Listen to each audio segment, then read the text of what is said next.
Hi everybody and welcome to another foil review. Today I'm going to talk to you about the new Groove 2020 skate foil board.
For 2020, Mickey from Groove has completely reworked the skate. For the last 3 years, it's probably been the best freeride, freestyle foil board on the market. It has been the most durable. It's been the board that's been copied by most of the brands out there. And it was finally time for an update. And I gotta say, Mickey really outdid himself. Right, I've got two sizes here. First off, this is the small. This is the 110 by 45. And then I also have the standard M, one everybody rides. That's the 120 by 48. All right, so let's talk about what's changed.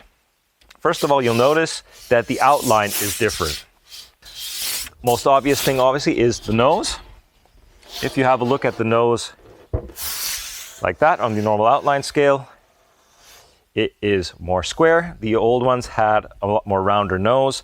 This does two things. First of all, it reduces the amount of board that's presented to windage. Basically, when you're going fast, how much the board is affected by your apparent wind.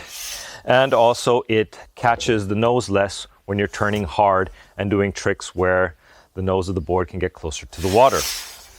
All right, the second thing that has changed, which is really obvious, is the rocker line has been changed. If you look at it now, the rocker line is slightly less progressive. It flattens out quite in the back. It's still got a bit of rocker, but the scoop has increased quite substantially.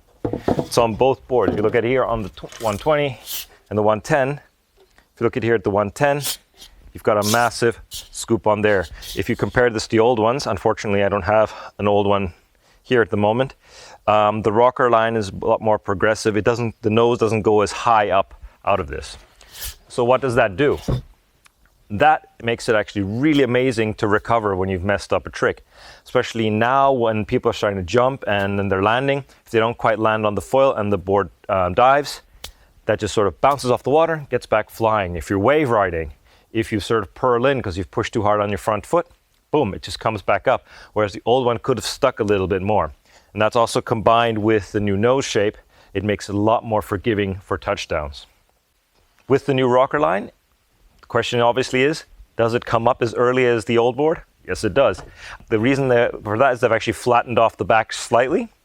And that sort of makes the scoop rocker line a bit more harmonic, and that allows the whole thing to release from the water very quickly. I don't really notice any major differences between the old skates and the new skates from getting flying. So you don't have any drawbacks and you get that extra bonus of that board not sticking. Okay, these boards I have here are in the normal carbon construction. That means it's a carbon fiberglass mix. This is the slightly more durable, slightly more heavy construction. I prefer this nowadays because I'm actually doing quite a bit of sort of strapless jumping tricks with them and so on, and also dock starting and pumping. So I really prefer to have something that's a bit more durable for when I, land hard, or also when you're dock starting, when you smack it into the pier or something like that. It is much more durable for that. The tracks on the boards have been spaced quite far back. They started doing this I think, second generation last year on the boards, so that now even with the sort of most lifty of the foils, they still work on here. The tracks are obviously the standard 90 millimeter spacing, so you fit in. They have the holes for the nuts in the front, so you can actually leave the nuts attached to your foil and just sort of slot the foil on quite quickly without having to remove the screws. They do supply their own T-nuts for this. Those T-nuts don't work in US fin boxes like a lot of other brands have, but the normal T-nuts that work in those work in this board, just in case. But when you buy a groove board, you actually get the T-nuts also. You also get the foot straps. I don't have the foot straps to show you, but most of you will know them already. Just like all the other groove boards, they have this amazing pad. It is a nice mix of grip, but still being slippery enough to move your feet around. It's great for freestyling. It's still got more than enough grip for jumping and for wave riding. Yeah, I mean, most people love this pad, so they never nearly needed to change that. What else is there really to say? Oh yeah, weight.